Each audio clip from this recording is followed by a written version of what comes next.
नमस्कार दोस्तों मित्रों, आप देख रहे हैं SB home news. Sanjay Vishwakarma के साथ आज हमारे साथ जनसंख्या समाधान फाउंडेशन के राष्ट्रीय अध्यक्ष हमारे साथ में लाइव जुड़ चुकी हैं और हम वार्ता करेंगे उनसे कोरोना और यह जो चुनाव हुए हैं जिला पंचायती चुनाव के विषय में।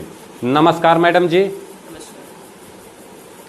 जो यह जिला पंचायती के चुनाव हुए हैं इसके विषय में क्या कहती हैं? जो भारतीय जनता पार्टी का आज कहीं ना कहीं बहुत बड़ा इसमें लोग आरोप लगा रहे हैं कि इनकी बहुत बड़ी सोची समझी साजिश है। साजिश मीन्स कि ये लोग वापस ग्राम पंचायत चुनाव प्रधान और जिला सदस्य जो बनते हैं बीडीसी, इनके ऊपर भी भारतीय जनता पार्टी का मुहर लगाने वाले हैं ये लोग। इनके मस्तिष्क पर और इनके जो वोटर हैं, मतलब छोटे पैमानों पे लेकर के ये सारे स्थानों पर या अपना आधिपत्य जमाना चाहते हैं ग्राम प्रधान और बीडीसी के ऊपर भी। हाँ बिल्कुल, ये बेस है एक ग्राम प्रधान और जिला पंचायत जो बीडीसी है, जो सदस्य हैं, तो ये सोच रहे हैं कि ये लोग ही हमें आगे एमपी एमएलए का चुनाव जिता देंगे। जनता तो शायद पागल है और इन्हीं लोगों के कहने से जनता वोट देगी। इनको अभी पता चल जाएगा 2 तारीख को, जैसे ही ये वोट खुलती है, जहां जहां इन्होंने अपने लोग खड़े किए अपनी पार्टी के, वहां इनको अच्छी तरह से पता चल जाएगा कि जनता अब कितनी जागरूक हो चुकी है। जनता अच्छी तरह से समझ रही है कि जिस देश का गृह मंत्री और प्रधानमंत्री इसको इतनी बड़ी महामारी को, इस संकट में, कोरोना के संकट में इतनी बड़ी महामारी देश में फैल रही है, उसको लेकर गंभीर नहीं है, तो हमारे देश का प्रशासन कैसे गंभीर होगा। अभी मैं आपको बता दूं, ये जो कोरोना में जो चुनाव चला, अभी लास्ट परसों हम लोगों की भी ड्यूटी लगी थी और शिकारपुर के एक बरोली गांव में हमारी ड्यूटी थी। शिकारपुर से जब हम आपके शंभू दयाल, ये शिकारपुर कहाँ आता है मैडम? शिकारपुर बुलंदशहर जिले में आता है और बुलंदशहर जिले में। हाँ, शंभू दयाल इंटर कॉलेज से जब हम लोगों ने वहाँ ड्यूटियां ली, इतनी भीड़ थी, आदमी के ऊपर आदमी चढ़ा हुआ है। वहाँ ड्यूटियां ली, शाम को ड्यूटी लेते लेते 6 बज गए। भीड़ वहाँ कम नहीं हुई, ना ही कोई व्यवस्था थी, ना ही कोई रोकने टोकने वाला था कि वहाँ आप सोशल डिस्टेंसिंग बनाए या ना, क्योंकि इतनी भीड़ में नहीं बन सकती। उसके बाद वहाँ से जब लोग हम रवाना हुए, जिस स्कूल में ड्यूटी थी वहाँ रात को 6 बजे हमारी गाड़ी लेके पहुंची, तो वहाँ 1 घंटे बाद 40-45 मिनट बाद स्कूल का ताला खुलता है और वो ताला खुलने के बाद ऐसा लगता है कि वो स्कूल पता नहीं कब से बंद था। शायद सालों से उस स्कूल में ताला लगा हुआ था। वहाँ ना एक, हाँ, जब से देश में कोरोना आया है, हाँ, तब से वो लगता है वह स्कूल बंद है। तो लेकिन उसके बच्चे के बारे में आप थोड़ा बच्चों को लेकर चलिए कि जो उस विद्यालय में इंटर कॉलेज है जी, इंटर 12वीं तक है, 12वीं तक, मतलब 12वीं तक वह स्कूल है। 12वीं तक कितने बच्चे रहेंगे? फर्स्ट कक्षा से लेकर के 12वीं तक, इंटर तक, उसमें कितने बच्चे होंगे? वो किस तरीके से, क्या उनकी पढ़ाई पर क्या असर गया होगा? वो पढ़ने कहीं दूसरी, देखो इंटर कॉलेज था, 1800 बच्चे तो होंगे। हजारों बच्चों का भविष्य तो अंधकार में है ही इस कोरोना के कारण। चुनाव होंगे, कुंभ में डुबकी लगाएंगे और जितने भी हमारे सारे काम है देश में सरकार के मतलब के, वो सारे काम होंगे, लेकिन देश का बच्चा ना पड़ जाए और जो लोग हैं वो हमारा दिया हुआ राशन खाए और वो अपना कमाए ना। दुकानें बंद करके घर में बैठे, नौकरियां छोड़ के घर में बैठे, लॉकडाउन लगाए, सड़कों पे ना निकले, सोशल डिस्टेंसिंग बनाए। लेकिन जब चुनाव होगा तो वहां कोई सोशल डिस्टेंसिंग नहीं है, कोई मास्क नहीं है। वहां हम पहुंचे, घंटों बाद ताला खुलता है, वहां एक कुर्सी नहीं, 2 घंटे बाद वहां एक बल्ब लगाया जाता है, एक लाइट की व्यवस्था की जाती है। 11 बजे तक वहां हम लोगों को बैठने तक की व्यवस्था नहीं थी। और वहां जो 3 टीमें थी, उन टीमों में से एक महिला कोई थी, उसको कोई प्रॉब्लम थी, तो वो गांव में, पास में ये गांव था, वहां किसी के साथ जाके अपना वॉशरूम वगैरह गई, तो उसकी वीडियो बना के लोग वायरल कर रहे थे कि कौन महिला अधिकारी यहां से बाहर निकली। तो ये बताइए, शासन प्रशासन कोई व्यवस्था नहीं करेगा, वहां लोग मर जाए, महिला हो चाहे लेडीज हो, रात को 12-12 1-1 बजे रात हम लोग अपनी ड्यूटियां जो वो डिब्बे जमा कर करके आए हैं, कोई व्यवस्था नहीं कि वहां से आप लोग अब कैसे अपने घर पहुंचोगे। शिकारपुर से जिसका घर 70-70 किलोमीटर 100 किलोमीटर दूर है, वो महिलाएं 12 बजे कैसे गई होंगी वो अपने घर। क्या शासन प्रशासन है ये? यही सरकार है ना। महिलाओं के लिए कोई व्यवस्था, वैसे इस देश में महिला सशक्तिकरण की बात की जाती है, वैसे इस देश में महिलाओं के अधिकारों की बात की जाती है, लेकिन अगर महिला एक वहां से एक गांव में जरा वॉशरूम के लिए भी जाती है तो उसकी वीडियो बन के वायरल होती है कि यहाँ की महिला अधिकारी कौन यहाँ से बाहर गई थी। ना वहाँ पानी पीने के लिए, ना वहाँ बैठने के लिए व्यवस्था। और मैंने एसडीएम को वहां से फोन किया, मैंने कहा सर यहाँ कोई व्यवस्था नहीं है, तो कह रहे वहां के स्कूल के मालिक को फोन करो। मैंने कहा मुझे क्या पता कौन मालिक है। वहां के सेक्टर प्रभारी को फोन किया, वो फोन नहीं उठाता है। एसडीएम साहब फिर 1 घंटे बाद फोन करते हैं कि मैडम वहां पे एसी की व्यवस्था चाहिए क्या। कौन? डीएम साहब एसी लगवा रहे थे। वहां एक बल्ब नहीं है, हम लोग अपना पेपर एसडीएम शिकारपुर, एसडीएम साहब, एसडीएम शिकारपुर ये बोल रहे थे कि मैडम यहाँ क्या आपको एसी की व्यवस्था चाहिए। मैंने कहा आपको शर्म आनी चाहिए, यहाँ एक बल्ब नहीं है, आप एसी की बात करते हैं। हम लोग पेपर वर्क कैसे करें? सुबह को आप जनता आपकी हमारे सिर पे आके चढ़ जाएगी वोटों के लिए, और आप यहाँ बात कर रहे हैं एसी की। ये व्यवस्था है आपकी? मैंने कहा पहली बार ऐसी व्यवस्था देखी है हमारे गाँव में। 2 दिन पहले से व्यवस्था शुरू हो जाती है, जहां वोटिंग पड़ती है, जहां वोट चुनाव होता है, वहां न बैठने की व्यवस्था, न बल्ब की व्यवस्था। 11 बजे जाके वहां पे 4 गद्दे आए और 1 बल्ब लटकाया गया। तो ये व्यवस्था है जब देश का गृह मंत्री और प्रधानमंत्री महिलाओं को ले ले। अगर महिलाओं के प्रति तो इस सरकार का बहुत ही, जितना ज्यादा यह सरकार बोलती है कि नारी शक्ति मिशन और नारी,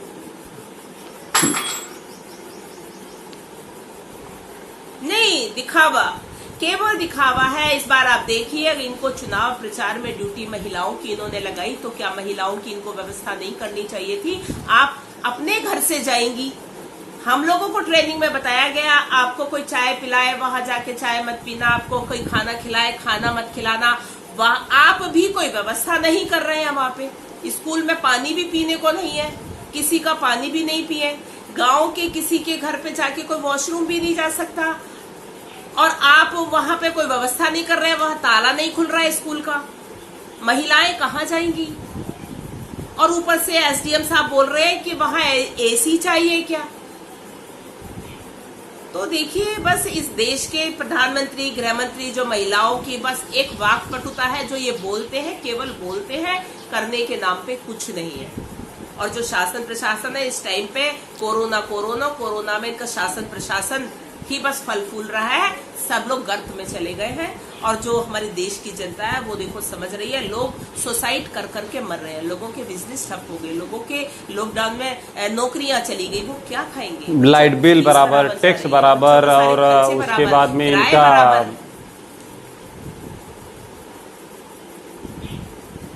टैक्स तक माफ नहीं है लोगों का।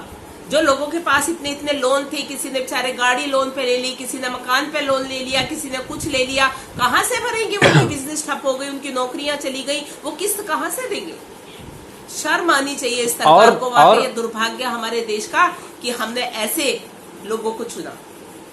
अब इस देश में वाकई। और दूसरी बात मैडम, जो आज मैं देख पा रहा हूँ कि सारी संपत्ति को प्राइवेट करते जा रहे हैं, और अगर प्राइवेट होती गई, अभी तक तो जो प्राइवेट थी, जैसे कि आप जो फंडिंग करती थी कंपनियां, लोन छोटे छोटे लोन देती थी, और ये जो जैसे बजाज कंपनी हो गई और कैपिटल हो गई, और ये सब मतलब प्राइवेट जो बैंकें आई हुई थी भारत में अपना व्यापार बढ़ाने के लिए, ये लोग गुंडे पाल करके और लोगों को छोटे छोटे घरों पर कर्ज देते थे, और उनकी जमीनों पर वो जो कर्ज दे रहे हैं। जी, आपने देखा ना तो उसी ईस्ट इंडिया कंपनी जैसे अंग्रेजों ने राज किया, वैसे ये आज जो भारतीय जनता पार्टी की जो सरकार है आज मौजूदा देश की प्राइवेट करते जाएंगे, तो जाहिर से आने वाले समय में अगर प्राइवेट लोग हैं तो वो गुंडेगर्दी से उनकी जमीनें कब्जा करेंगे, उनको थोड़ा पैसा देंगे तो ज्यादा पैसा लेंगे, और लास्ट में जब प्राइवेट है भैया तो जिसकी लाठी उसकी भाई, जिसकी लाठी उसकी भैंस। ये तो हिंदुस्तान का एक बहुत बड़ा पुराना ये इतिहास रहा है कि जिसकी लाठी उसकी भैंस। तो क्या प्रधानमंत्री नरेंद्र मोदी जी प्राइवेट करके क्या लाठी और भैंस वाला मिसाल जो है सिद्ध करना चाहते हैं क्या?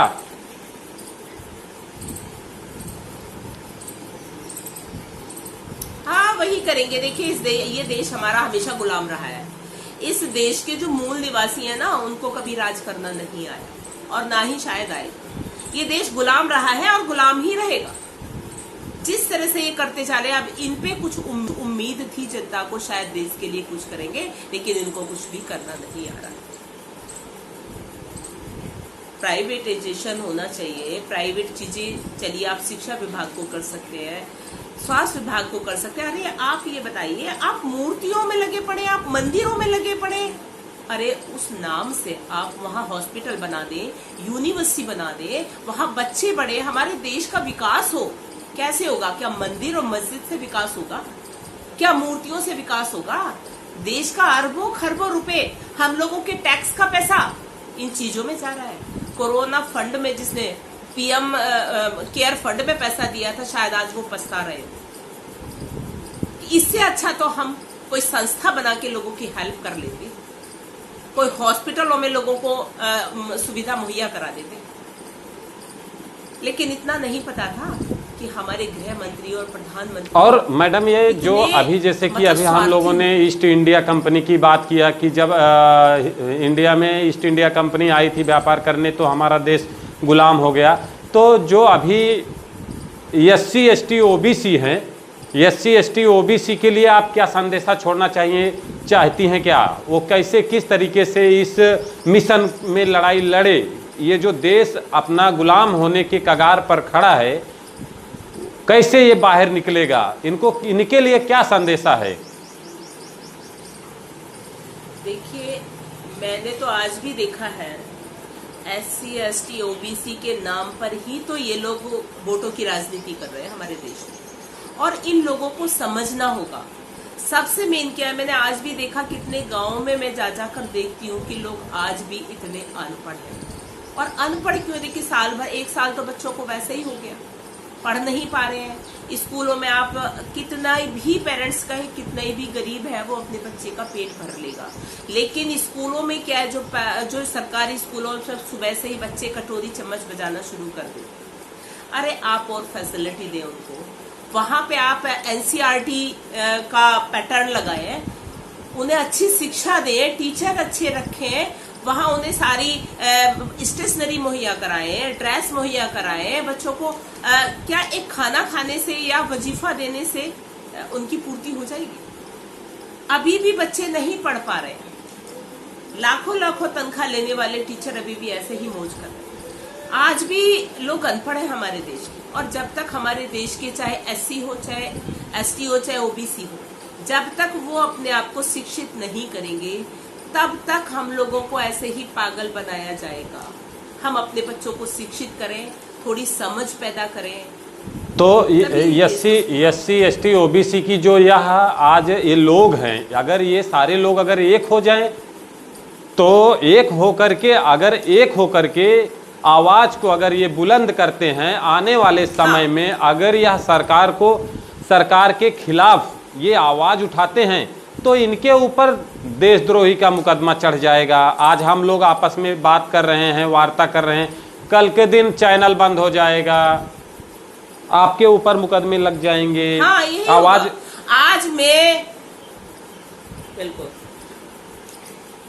आज मैं जो बात कर रही हूँ, आपको यही बता दूं, रात को मैंने SDM को केवल इतना बोला, अगले दिन आके वो सुना के जा रहा है SDM कि यहाँ से कौन महिला अधिकारी थी जो बाहर गई थी।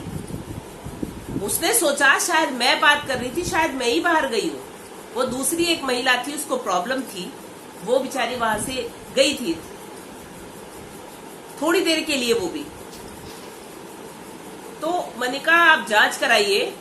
तो सिर्फ ये है कि ये लोग शासन प्रशासन वाले पहले जो थोड़ा सा अपनी आवाज को उठाने वाले लोग होते हैं उनको डंप करने की कोशिश करते हैं